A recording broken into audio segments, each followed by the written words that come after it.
great pleasure being here. Lovely setting, beautiful weather outside, golf club, lovely audience. So let me give you a little bit of a background of this book, Branding India, before I move on to Path Ahead.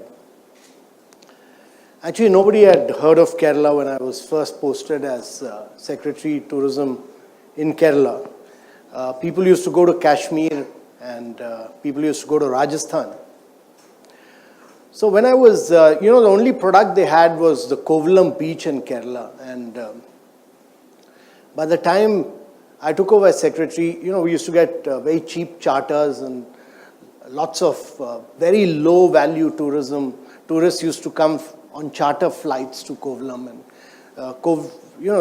they pay in advance, so there was a lot of encroachment in Kovalam, a lot of garbage, filth, etc.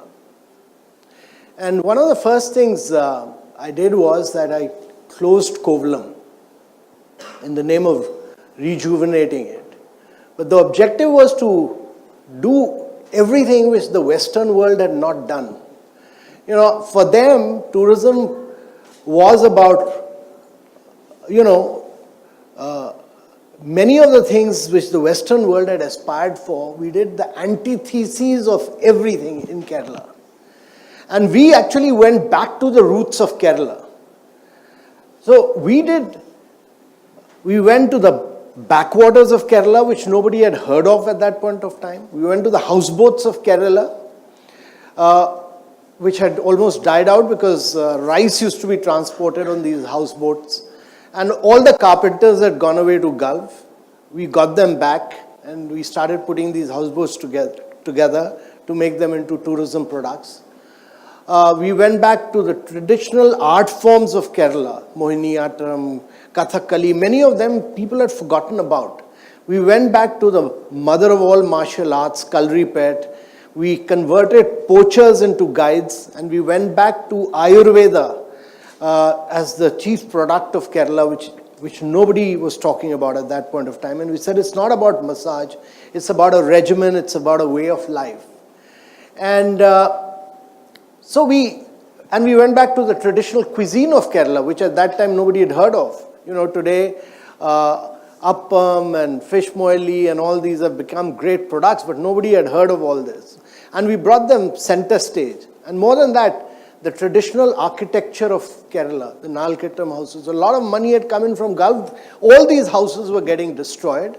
You could go into the village and you'd see all these houses being sold as firewoods, and big brick houses with red, dark blue colors, yellow colors were coming up. So we brought them back center stage. And actually Kerala is a product of its own civilization. It's a product of its own culture. It's a product of its own architecture. And more than anything else, we realized that tourism can't be driven by government. The government has to act as a facilitator, as a catalyst, and it's the private sector which has to drive tourism, and we have to work in partnership with them. So Kerala is a very unique product of private-public partnership, of private sector driving the product and the government creating the ecosystem and doing great brand marketing behind it. That's how tourism grew in Kerala, and it grew by leaps and bounds. Today it's the only state with 4 airports, and started doing extremely well. One of the key things we said about Kerala was that we'll not sell it as a low-value destination. And this was our learning from Kovalam, that sell a product as a high-value, sustainable destination. Because you can get large numbers, but when large numbers come in, they put a huge pressure on the product and a destination is destroyed. And therefore, our belief was that have few tourists, but have high-value tourists. And actually, tourism has historically destroyed many destinations by invasion of culture. And therefore, it was very important to retain the culture of Kerala, the civilization of Kerala.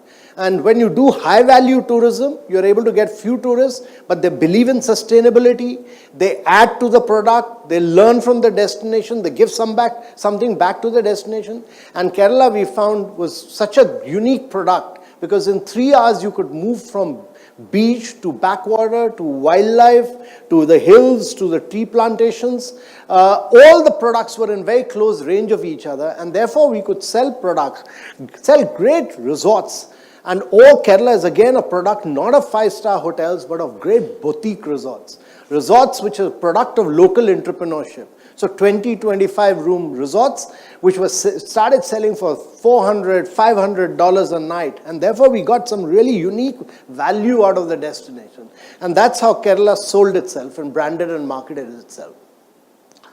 Then, one fine day I was sleeping in my house on a Sunday, and Kerala by that time had been rated by the National Geographic magazine as one of the 10 exotic paradises of the world.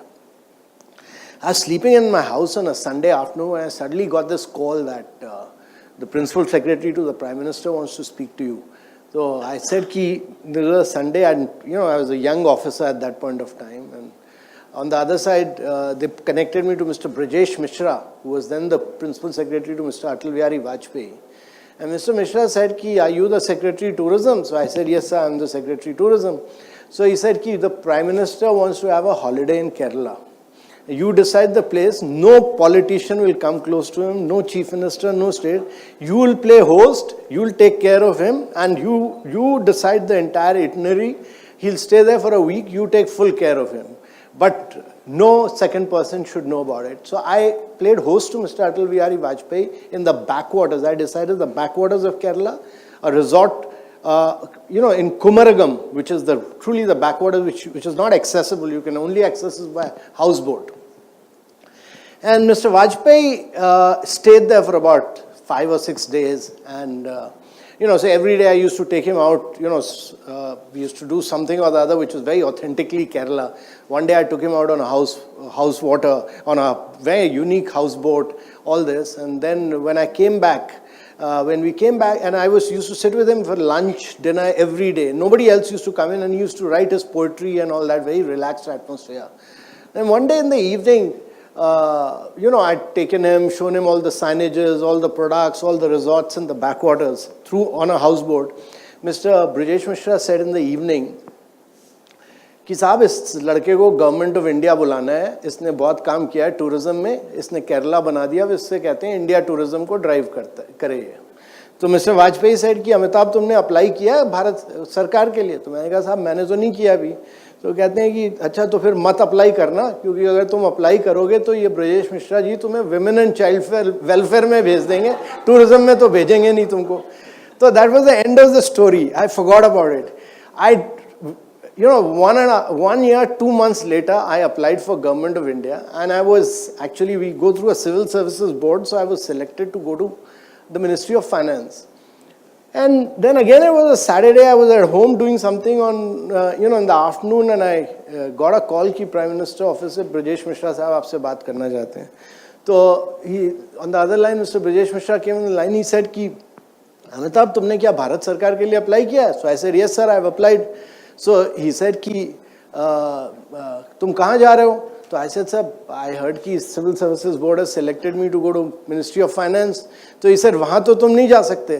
तो I said, साहब मेरा तो मन है वहीं जाने का, sir कुछ कर दीजिए। तो he said, वो डिस्कशन याद है उस दिन रात का? तो I said, हाँ। तो क्या वो तो उस दिन बात हुई थी कि तुम टूरिज्म में तुम्हें भेजना है? तो आई सेड कि सर पीएम ने तो कहा था आप मुझे विमेन एंड चाइल्ड वेलफेयर में भेज दीजिएगा। तो ही सेड नहीं, you will go to tourism, you prepare yourself for tourism. So I said there is no post in tourism vacant right now. So they actually the officer there, they took the person out, posted him in labor and posted me in the Ministry of Tourism.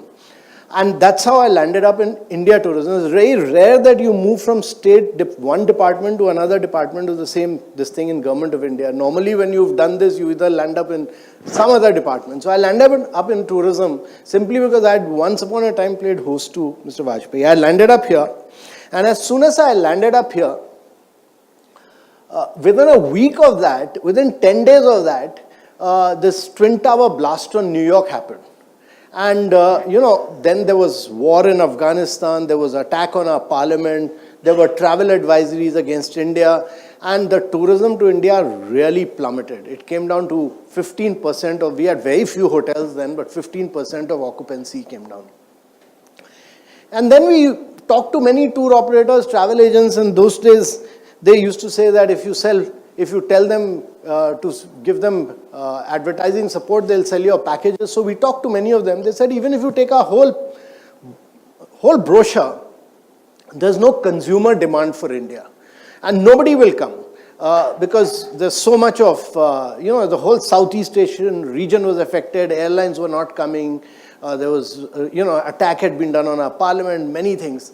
And that's how at the peak of that crisis, global crisis, when Singapore, Malaysia, Thailand all had totally stopped their campaigns, they stopped advertising, marketing, we launched the Incredible India campaign.